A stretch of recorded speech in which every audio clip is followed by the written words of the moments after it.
Hello, it's Simon Zucchi here, and in this video I'd like to help you understand the impact of the new budget proposals on you and your property investing. So why have I made this video? Well, first of all, there's been the shock announcement in July by George Osborne, the Chancellor, about some proposed budget changes going to come in over the next few years. And I say shock because it really has been a shock. I don't think anyone really expected the Conservative government to bring in policies like this, but it's something they're talking about, so we need to make sure we understand it.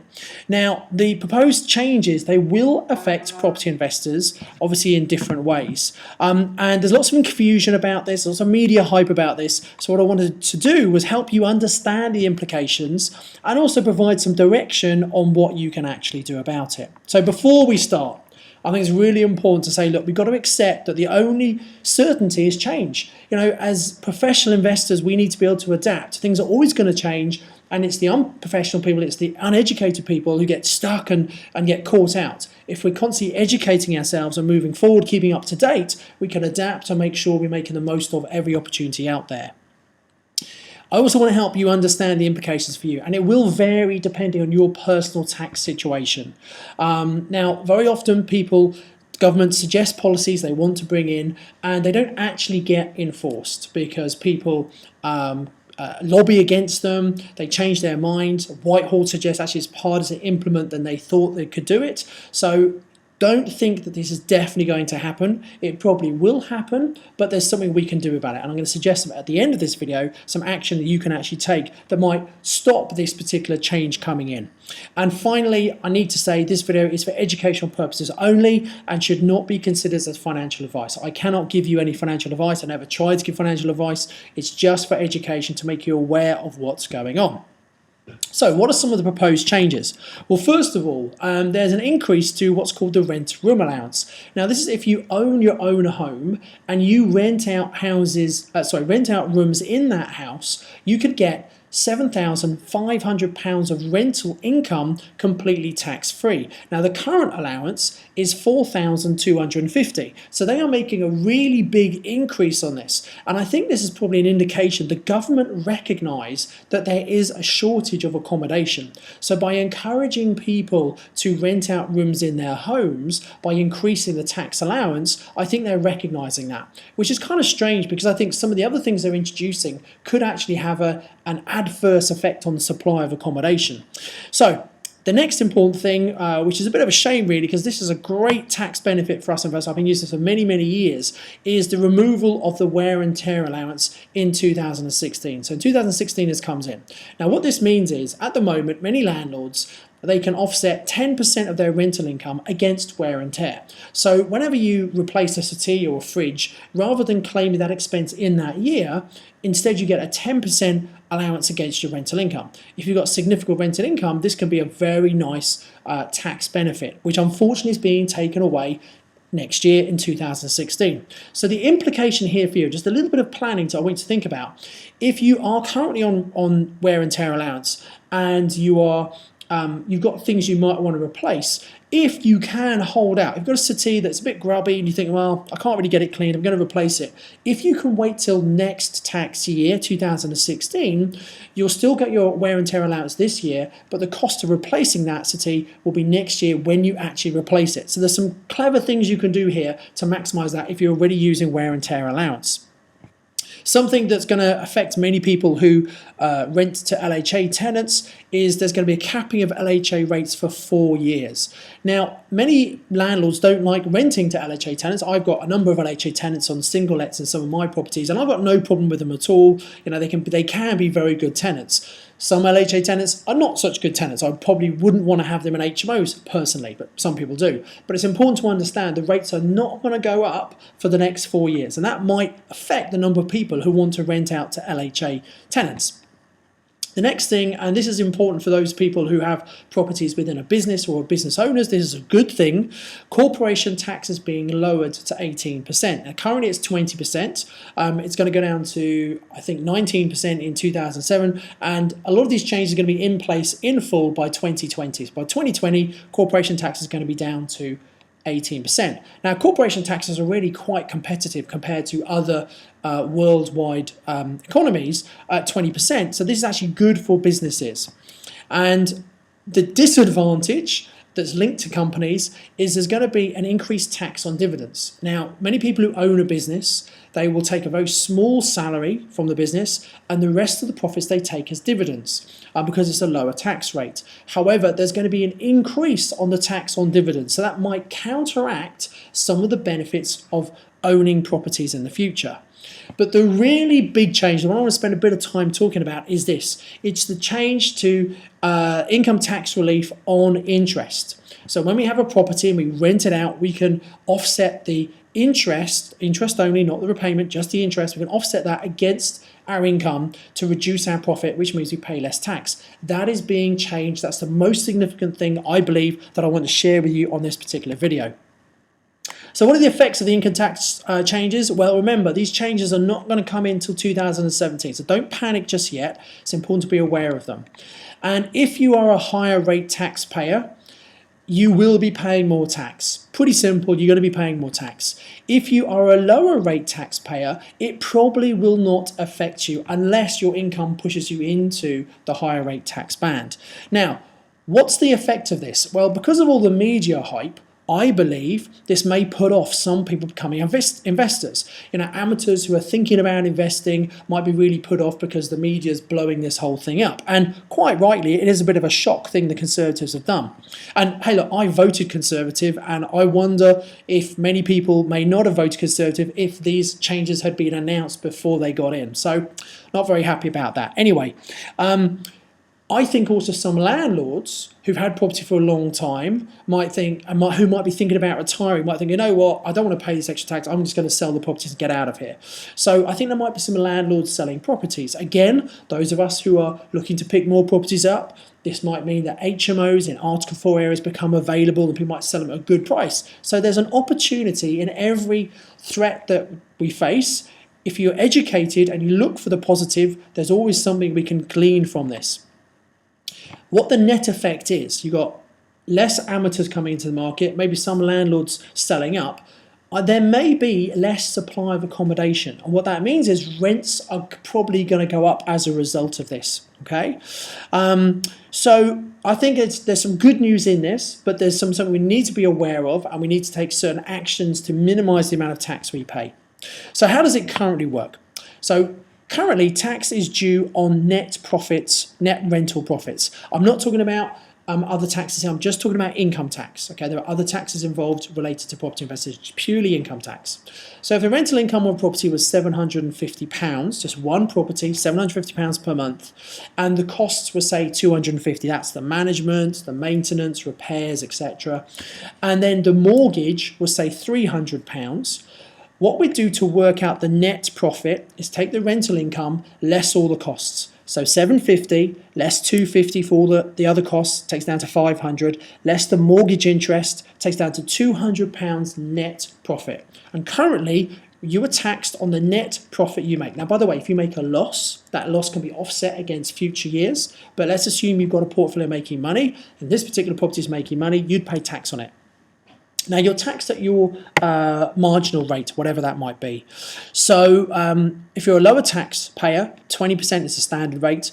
On the £200 profit, 20% of that is £40. And if you're a higher rate taxpayer, you pay tax at the 40% rate, so you'd pay £80 tax. So lower rate taxpayer £40, higher rate taxpayer £80, that's a tax you'd pay on the rental profit right now of £200. By the way, the tax man looks at your whole portfolio. So if you lose money on one property, that loss can be offset against the gain on another one. But let's assume all your properties are making profit, which is what they should be doing. So that's the current situation. Now, what's the effect going to be on lower tax rate payers? Well, not really much change. Let's have a look at this. So rental income, same property, 750. The costs are still 250. Now, what the Chancellor is saying is no longer will you be able to treat interest as a cost which you can offset. So in other words, technically, according to this new definition, the profit is going to be £500. Okay? Now, if you were to be taxed at 20%, the standard tax rate would give you a tax you have to pay of £100, whereas previously it was £40. So this looks like you're going to have to pay more tax. But what he's done is he suggested actually there's going to be a flat rate of 20% tax relief on interest. So With the interest on your mortgage at £300, 20% of that is £60. So that relief gets taken off the tax you need to pay. So the actual tax would be £40, which is 100. The new tax less the relief of 60 gives you 40. So in reality, it's the same tax if you are a lower rate taxpayer. It's very important to understand that. Now let's look at the effect if you are a higher rate taxpayer. So rental income of £750, same scenario, cost of £250. The net profit is going to be £500 if you don't include the interest anymore. So 40% tax would be on the profit of £500. So 40% tax would be £200 of tax, where previously it was 80, so a huge amount more tax you're going to have to pay if you're a higher rate taxpayer. But wait a minute, remember there's the flat 20% tax relief on interest. The interest is £300, the tax on 20% of that is £60, so you take the £200 less the 60 to give a new tax of £140 payable by the higher rate taxpayer. So in other words, it's an extra £60 more than before. Okay, remember previously it was 80, now it's 140, so an extra £60. So higher rate taxpayers, if you don't do anything about this, you are going to be paying more tax, which is why a lot of people are affected. Now, who is going to really be affected by this? Well, if someone's on a lower rate tax and they've only got 1 or 2 properties, they may not be affected because they're paying effectively at the lower rate. I think this is going to hit the real middle class person who might have a good job, and because of that job it means they're already a higher rate taxpayer. It means the additional income they get from the property is going to be taxed at the higher rate, so those people are going to be hit. Or people who've got lots of property and they've got a substantial income from that property. However, I would suggest that the more sophisticated investors are already doing things to minimize their tax anyway. So how's this going to affect you? Well, it really depends on what's your strategy. Are you buying property because you want to get a rental income now, in which case this will have effect, or are you trying to build a pension for the future? Also, what tax rate are you at? If you're lower rate and you're going to stay at lower rate, it's probably not really going to affect you. If you're at a higher rate, it definitely is going to affect you. And also, how have you purchased your properties? Have you bought them as an individual or have you bought them in a company? And there are pros and cons of both of those, again, depending on your tax situation. We'll look at that in a moment. But that will affect how this affects you. And finally, do you intend to purchase any more property? Maybe you've got enough property as it is and actually you just need to manage what you've currently got. You might just be starting your property journey, trying to work out what's the best way to structure it for tax purposes. So these are some of the things you need to think about. So a big question is, should we invest as an individual or should we invest as a company? Well, it depends on your strategy and personal tax situation. A very, very general rule of thumb that we used to use was this. If you are looking to buy and hold for the long term, which means you might want to remortgage as the values goes up and you're not planning to sell, typically buying it as an individual is best. If, however, you're looking to trade property where you buy it, you renovate it and sell it, what's called flipping property, a company was probably the best way to do it. And this is based on the different tax rates between the two situations. Also, within companies, there aren't as many mortgages available as there are to individuals, but with these changes, maybe mortgage companies might start thinking, you know what, we're going to start having more mortgages available for companies. So that might well change in the future. But before everyone suddenly rushes to get a company to put their property into, there are some disadvantages. You see, if you make money in your property, the profit is taxed at a lower rate, especially with corporation tax coming down, than as an individual. However, if you want to extract your money from that company, you'd then pay tax. And as we said, the tax on dividends is going to go up. So actually, there's a double tax. So you need to be really careful. So a lot of people are saying, oh, I'm going to put all my property into a company. Well, if you already own property and put it into a company, you would pay capital gains because effectively you're crystallizing the gain. So you've got to think very, very carefully about this. And I recommend you get some specialist advice from an accountant who really understands property tax. So what can you actually do about this? Well, if you own property right now that's giving you an income, there are 3 particular tactics you can use. The first one is this. If you own property and you're in a partnership and you own it jointly, so you're tenants in common, what you can do is you can actually adjust the percentage ownership. So let's say someone in the family has a lower income and someone else has a higher income. You change the ownership so the person with the lower income owns more of the property, which means they get more of the rental profit, which will be taxed at their lower rate.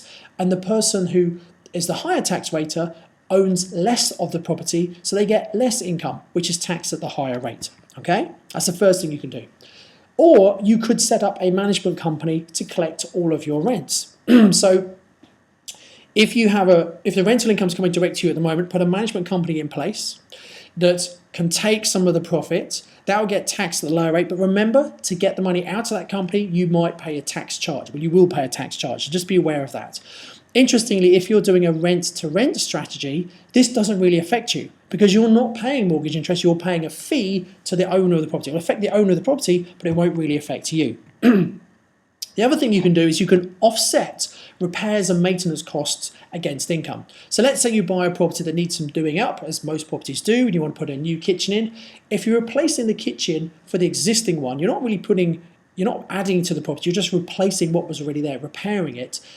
Instead of having that as a capital cost, which you can offset against capital gains if you sell in the future, you can offset it against income because it's an income expense, and that cost can be offset. Now, that means that maybe on your property you might make technically a loss for a couple of years if you've got all these costs you're going to offset, but that loss can be carried forward each year. So just think about that. And again, maybe seek professional advice about this. I just want to educate you and stimulate your mind as to some of the things you can do.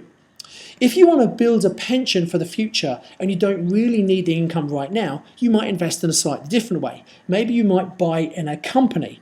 Now, the idea of this is you buy the property in the company, the value of the property goes up hopefully over time, you're getting rental income coming in, but you don't take any drawings from it. It makes profit, it pays its corporation tax, but you don't take any money out.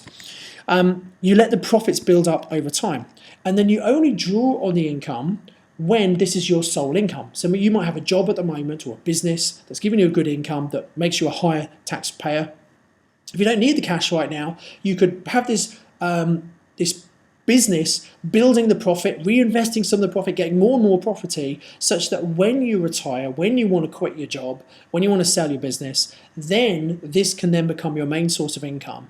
And you need to decide how much money you want. But you can earn up to currently about £40,000 before you become a higher rate taxpayer. So you could draw this money as an employee, or in fact you could pay other family members and utilize their tax allowances if they're lower rate taxpayers. So that's what you might do if you're in a company.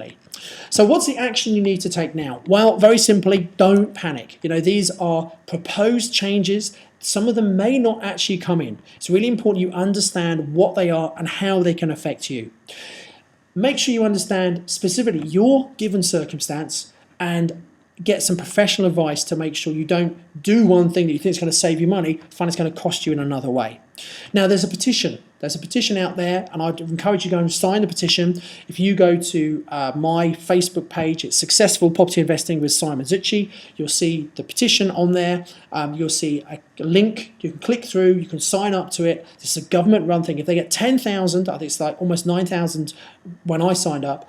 If they get 10,000, they have to acknowledge this. If they get 100,000, they have to debate it in Parliament. With 1 million landlords, there's no reason, if we all start telling people about this, we can get them to really debate this and wonder, is this really a thing they want to do or not? The other thing you might want to do is subscribe to this channel to keep up to date with important changes. As things happen, I'm going to share them with you, and it's really important to keep up to date with your knowledge. So my name is Simon Zucci. I do hope you've got some education and ideas from watching this video. If you would like to share it, please do. If you want to put a comment on there, please do as well. I'd like to see your comments. Thank you very much.